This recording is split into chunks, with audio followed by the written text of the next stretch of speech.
नमस्कार दोस्तों, फिर एक बार दिल की बात आपके साथ प्रोग्राम में फिर आपका स्वागत है। आइए आज फिर एक इंटरेस्टिंग बात करें। हम सब लोग काम करते हैं पर थोड़ी दिनों बाद काम करना बंद कर देते हैं। देखिए ना, कल और पिछले वीक कई लोग मॉर्निंग वॉक स्टार्ट किए थे पर 3 दिन बाद उन्होंने तो बंद ही कर दी। हम कई बार तय करते हैं पर काम तो कर नहीं पाते। कभी हमने सोचा है कि हम लगातार काम क्यों नहीं कर पाते? हर सफल इंसान के पीछे एक ही बात होती है कि वो लगातार काम करता है। स्टीव जॉब्स जुनून में थे और लगातार लगे रहे तो एप्पल जैसी कंपनी उन्होंने खड़ी कर दी। मुझे लगता है कि लगातार काम करते रहना यही इंसान की सबसे बड़ी ताकत है। ये लगातार काम करने की कला कैसे आती है? लोग बोले कर्म का सिद्धांत है। पहले तो मुझे कई लोगों का तो कन्फ्यूज़न यही दिखता है शायद कि भाई फल की इच्छा से कर्म ना करो, और कुछ लोग बोलते हैं भाई बिना इच्छा के हम कर्म कैसे करेंगे। देखिए, इसको थोड़ा सा रेक्टिफाई कर लीजिए। फल की इच्छा से कर्म करो ये कहना ही गलत है। फल की इच्छा से नहीं, फल की चिंता से कर्म ना करें।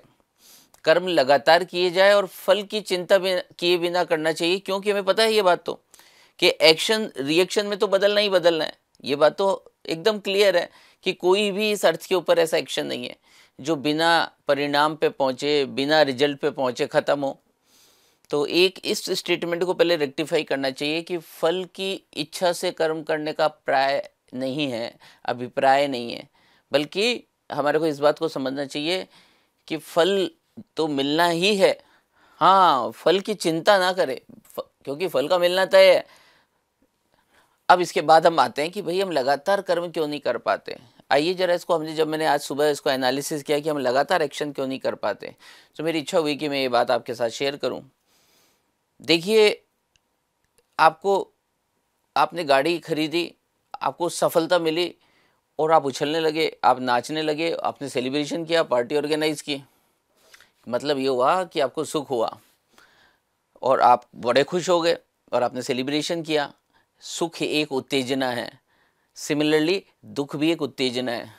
अगर जब शुरुआत उत्तेजना से हो गई तो एंड भी उत्तेजना पे जाके होगा ख़त्म। कहने का अभिप्राय यह है कि अगर हम सुख में बहुत ज़्यादा खुश ना हो तो हम दुख में भी बहुत ज़्यादा दुखी नहीं हो सकते, क्योंकि एक तरंग है जो ऊपर उठी वो उतनी नीचे भी जाने वाली है।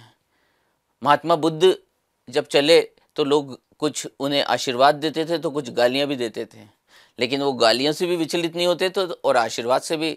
इस वजह से बुद्ध महात्मा बन गए। उन्होंने खोज कर डाली, शांति की खोज, और बुद्धिज़्म को एस्टेब्लिश कर दिया। मुझे लगता है कि ऐसे ही काम किया जाता है। अगर हम लगातार काम करना चाहते हैं, हम चाहते हैं कि हम लगातार काम करते ही जाएं, तो फिर हमारे को स्थिर प्रज्ञ होना पड़ेगा, क्योंकि स्थिर प्रज्ञ का संदेश कर्म के सिद्धांत से पहले गीता में लिखा गया है। अगर हम ऐसा कर सके तो हम समझेंगे कि हमें कुछ अचीवमेंट मिल ही जाएगा, क्योंकि उस दशा के अंदर हम लोग बहुत पावरफुल हो जाएंगे। आइए हम इस थ्योरी को समझें। स्थिर प्रज्ञ होना यानी हर केस में समान रूप से रहना, हर केस के अंदर अपने आप को डाउन टू अर्थ रखना, हर जगह सुख और दुख में समान रूप से व्यवहार करना। अगर ऐसा करने लग गए तो फिर हमारे को बाहर की जो तरंगे हैं, सुख और दुख एक तरंग है। सुख भी एक तरंग है और दुख भी एक तरंग है। मुझे लगता है शायद पूनम का चांद समुद्र में तभी दिखता है जब समुद्र समतल हो जाता है, समुद्र शांत हो जाता है, तो उस शांति के अंदर, उस शांत समुद्र के अंदर पूनम का चांद भी दिखने लगता है। शायद ऐसा ही हमारा कुछ जीवन भी है। अगर हम स्थिर प्रज्ञ हो जाए, सुख और दुख में एक सी स्थिति में आ जाए, तो मैं फिर आपको कह सकता हूँ ये बात कि हम सब लोग बहुत ताकतवर हो जाएंगे। और उस अवस्था में जब हम कर्म करते जाएंगे तो इसे फिर आनंद बोला जाता है, इसे फिर प्रसन्नता नहीं बोली जाती है। सुख और दुख के साथ जो स्थिति है उसको आप प्रसन्नता बोल सकते हैं, पर आनंद की स्थिति तो स्थिर प्रज्ञ होने के बाद आती है।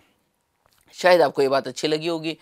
आइए आज इस बात पर विचार करें कि हम सुख में कहीं बहुत ज़्यादा सुखी तो नहीं हो रहे। अगर सुखी हो रहे हैं तो निश्चित मानना अब उतना ही दुखी भी होना पड़ेगा। और अगर आप इस बात को समझ गए और आप चाहते हैं कि हम हैप्पीनेस, अनलिमिटेड हैप्पीनेस की तरफ चलें, तो फिर आपको ये काम करना पड़ेगा, आपको स्थिर प्रज्ञ बनना पड़ेगा।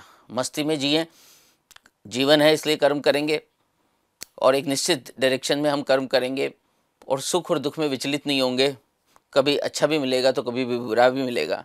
यही तो जीवन है, यही तो ज़िंदगी है और यही तो जीने का नाम है। आइए इसी आशा और विश्वास के साथ कि आपको ये बात मेरी जची होगी, अच्छी लगी होगी, मिलते रहेंगे, बात करते रहेंगे इस खास प्रोग्राम जिसका नाम है दिल की बात आपके साथ। हम सब लोग आइए इस समय ये तय करें कि दिल से जुड़े रहेंगे और दिल को महत्व देंगे दिमाग से ज़्यादा, क्योंकि दिल में संवेदना है, दिल में प्रेम है, दिल से आनंद निकलता है और इसकी खोज हम सब लोगों को करना ही चाहिए। पुनः मिलेंगे, तब तक के लिए आपसे फिर ये आग्रह करेंगे कि लाइक करते रहिएगा, सब्सक्राइब करते रहिएगा। क्या पता कौन सा आइडिया किसको कब क्लिक कर जाए। एक आइडिया जीवन बदल सकता है, एक आइडिया इंसान को बहुत आगे ले जा सकता है। इसी आशा और विश्वास के साथ कि आप ना खुद समझेंगे बल्कि आप इसे शेयर भी करेंगे और इस ठीक अगर आपको बात लगी तो उसको फैलाएंगे भी और इसकी चर्चा भी करेंगे। अगर बुरी चीज़ें सोसाइटी को ख़राब कर सकती है तो मेरा विश्वास है अच्छी चीज़ें सोसाइटी को आबाद भी कर सकती है। मैं पुनः आपको दिल से धन्यवाद देना चाहूँगा। शुक्रिया शुक्रिया, thank you so much. Like, subscribe and share it.